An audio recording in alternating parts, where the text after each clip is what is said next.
दोस्तों कैसे हैं आप सभी सभी अच्छा कर रहे होंगे। मैं बताऊं, मैं भी बहुत अच्छा हूँ। वीडियो अच्छा लगे तो CKD stock market news channel को सब्सक्राइब कर लेना, साथ ही बेल आइकन बटन को प्रेस कर देना। चलिए शुरू करते हैं। फ्रेंड्स, मैं अभी आपके सामने जिस कंपनी की आज इन डेप्थ एनालिसिस करने वाला हूँ उसका नाम है यस बैंक। जी हाँ, यस बैंक काफ़ी लोगों का चाहता और पसंदीदा स्टॉक है। तो इसके सब्जेक्ट में चूंकि Q4 FY23 के रिजल्ट्स आ चुके हैं तो इसका भी रिव्यू लाना बनता था। तो देखिए आज इसका मार्केट कैप देखिए 45,807 करोड़ रुपए का है। जैसे जैसे शेयर के प्राइस में दमदार उछाल देखने को मिलेगा वैसे वैसे इसका मार्केट प्राइस ऊपर होता हुआ चलता हुआ देखने को मिलेगा। करंट प्राइस की बात करेंगे 15 रुपये 90 पैसे है, जबकि स्टॉक मार्केट ऑलमोस्ट निफ्टी 18,000 रुपये के ऊपर कंटिन्यूसली बना हुआ है।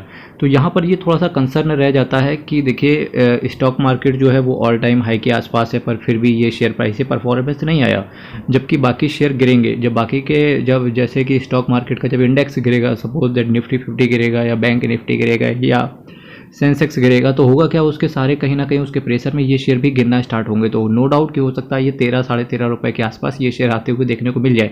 अगर आता है तो मेरे ख्याल से वहाँ पर कुछ लोग स्ट्रॉन्ग बाइंग करेंगे और बनता भी है, क्योंकि अगर 13 साढ़े 13 रुपये के आसपास वो शेयर मिल जाता है तो काफ़ी अच्छी चीज़ है कि आने वाले समय में हो सकता है ये शेयर बहुत कुछ बड़ा करके दिखाए। हाई कंपनी ने 24 रुपये 80 पैसे का लगाया, लो कंपनी ने 12 रुपये 20 पैसे के आसपास का लगाया।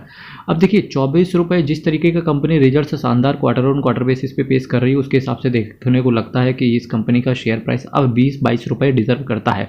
पर फिर भी चूंकि कंपनी के अंदर काफ़ी सारे कंसर्न थे, धीरे धीरे इनकी लाइबिलिटीज़ भी अराइज हो रही हैं और कुछ कोर्ट में केसेस भी पड़े हुए हैं कंपनी से रिलेटेड। अगर ये जीतते हैं तो अच्छी बात है, पर हारते हैं तो कंपनी को पैसा पे ऑफ करना पड़ेगा। तो जैसे ही कंपनी को पे ऑफ करना पड़ेगा तो डेफिनेटली देखने वाला रहेगा कि कंसर्न रहेगा। तो अभी कंपनी की कुछ खास परेशानियां घटी नहीं है। स्टॉक के पीई की बात करेंगे 62 का पीई है। जब इसके पीयर कंपेटिटर की बात करेंगे चल के तो वहाँ पर पता चलेगा कि कितना महंगा है या सस्ता है। बुक वैल्यू की बात करेंगे 13 रुपये 40 पैसे का है। अगर कोई नया बंदा है इसके शेयर को खरीदना चाहता है तो मेरे ख्याल से इसकी बुक वैल्यू के आसपास ही खरीदना चाहिए, बुक वैल्यू से ऊपर नहीं खरीदना चाहिए। कम में मिल जाए तो ज़्यादा अच्छा है। डिविडेंड की बात करेंगे, कंपनी डिविडेंड नहीं देती है जो कि खराब चीज़ है। Return on capital employ, return on equity 20% से कम है। किसी भी बैंकिंग स्टॉक्स को 20% मेंटेन करना बहुत मुश्किल हो जाता, पर फिर भी एटलीस्ट अगर 8-10% भी होता तो भी अच्छा रहता। अभी फिलहाल रिटर्न ऑन कैपिटल एम्प्लॉयड 5.21% का है एंड रिटर्न ऑन इक्विटी 2.18% का, जो कि कहीं ना कहीं थोड़ा सा दिक्कत भरा है। फेस वैल्यू की बात करेंगे 1 रुपये है, दैट मीन्स कि आपको एक स्प्लिट देखने को मिल सकता है।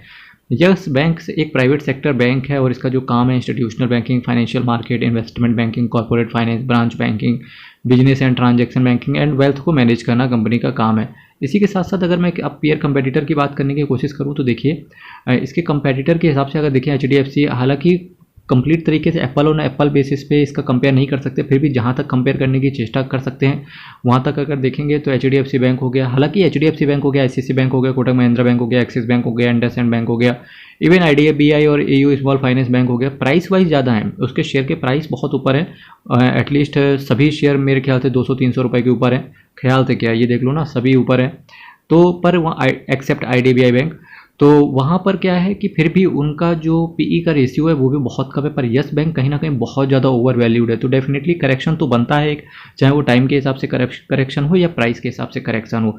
जैसे ही करेक्शन खत्म हो जाएगा शेयर प्राइस ऊपर चलते हुए देखने को मिलेगा, डिपेंडिंग अपॉन द सिचुएशन की कंपनी को कंटिन्यूसली अपने रिजल्ट्स को स्ट्रॉन्ग पेश करना पड़ेगा। वहीं अब रिजल्ट की बात करेंगे जो कि आज का सब्जेक्ट था। रेवेन्यू की बात करेंगे 5,475 करोड़, 5,874 करोड़, 6,218 करोड़। ये अच्छी चीज़ है कि कंपनी के अंदर एटलीस्ट रेवेन्यू देखने को मिल रहा है लगातार। इंटरेस्ट इनकम की बात करेंगे 3,487, 3,909, 4,117 करोड़ का।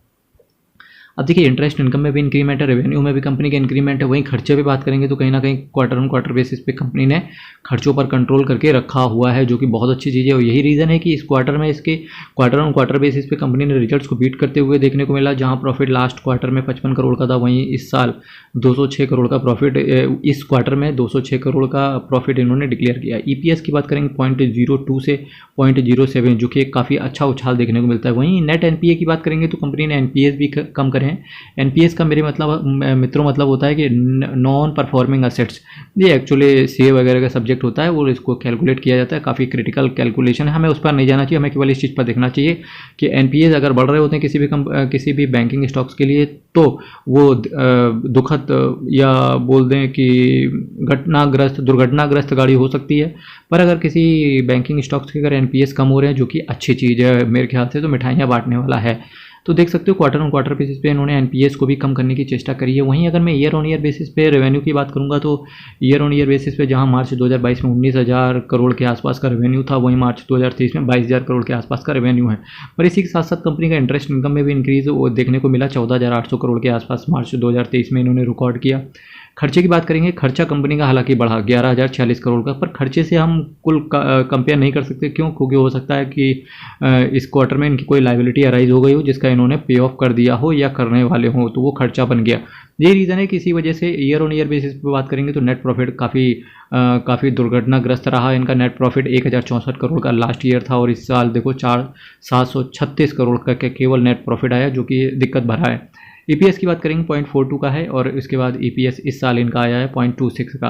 अब देखिए यही दिक्कत होती है कि एक छोटे से स्टॉक्स के लिए। अब देखिए कि ईयर ऑन ईयर बेसिस पे रिजल्ट्स गड़बड़ा गए तो डेफिनेटली मुझे ऐसा लगता है जैसे मार्च 2024 तक ये शेयर प्राइस कहीं ना कहीं 30 के अंदर ही रहना चाहिए। बाकी देखेंगे क्या होगा। और जैसे ही पर होगा क्या, जैसे ही क्वार्टर ऑन क्वार्टर बेसिस पे या तो रिजल्ट्स में कंपाउंड होता रहे, डबल होता रहे रिजल्ट्स की, नेट प्रॉफिट डबल होता रहे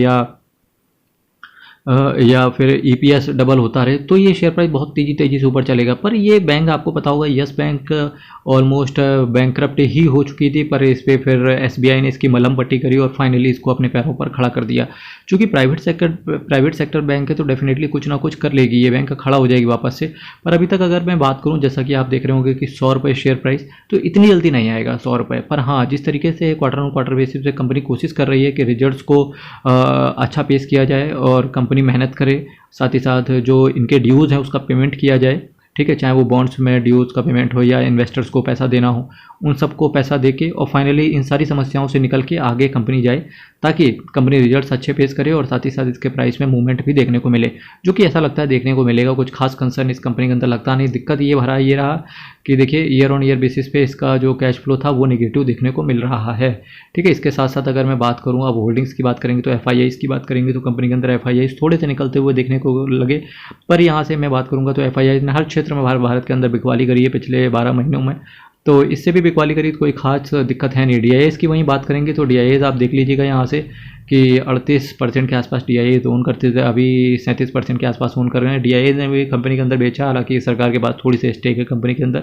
पब्लिक की बात करेंगे तो पब्लिक ने स्टेक कंपनी के अंदर बढ़ाया है। जो एफआईआईज़ और डीआईएस बेचा है वही पब्लिक ने खरीद लिया है। पब्लिक हमेशा छोटे से जिसका शेयर प्राइस कम होता है उसमें खरीदने में ज़्यादा बिलीव करती हो, मेरे ख्याल से वही चीज़ यहाँ पे देखने को मिल रहा है।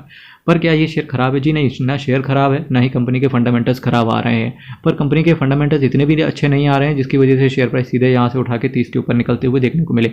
हाँ जाएगा, ये कन्फर्म है, जाएगा, साल 2 साल में ही जाएगा। पर ये देखने का रहेगा, इससे पहले अभी 1-2 साल कंपनी के लिए और थोड़े से दुखद भरे हो सकते हैं 1-2 साल, और रोलर कोस्टर की तरह ही 1-2 साल तक गाड़ियाँ चलेगी। क्योंकि अभी शायद लॉक इन पीरियड जो था, जब यस बैंक बैंकरप्ट से बचाई गई थी, तो कुछ शेयर होल्डर्स के शेयर्स लॉक इन पीरियड में डाले गए थे, उनका भी अब अनलॉकिंग पीरियड आने ही वाला है। तो इस तरीके से जैसे ही वो सारी समस्याएं खत्म होंगी, उसके बाद जब कंपनी फ्री फ्लो की तरह आगे बढ़ेगी, तब हो सकता है आने वाले समय में इसका रिजल्ट्स भी अच्छे देखने को मिले और साथ ही साथ कंपनी के प्राइस में भी मूवमेंटम देखने को मिलेगा। इसी के साथ साथ मैं कहना चाहूँगा मेरे मित्रों, चैनल आप सब्सक्राइब कर देना, वीडियो शेयर कर देना। कल फिर आपके साथ मिलेंगे same time same channel but एक नए शेयर के साथ। तब तक के लिए बहुत बहुत धन्यवाद।